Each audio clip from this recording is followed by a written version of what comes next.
ممكن كمان تكوني من الشخصيات الانطوائيه، في شخص انطوائي وفي شخص تاني اجتماعي. طيب الفرق ما بين الشخصيه الاجتماعيه والشخصيه الانطوائيه ايه؟ ان الشخص الاجتماعي عنده الملكه وعنده المقدره ان هو يظهر الحب.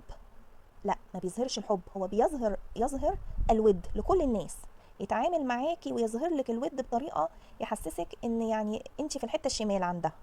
ولكن هي شخصيه اجتماعيه، من سماتها الشخصيه ان هي بتود كل الناس، يعني هتودك. لكن انت كشخصيه انطوائيه هترجمي الود ده لمحبه.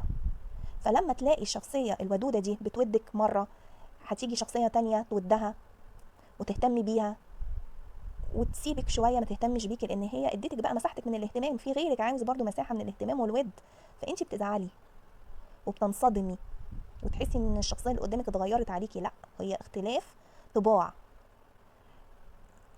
الحب مع العشره مع المواقف بيبان. مش كل محب، مش كل ودود محب.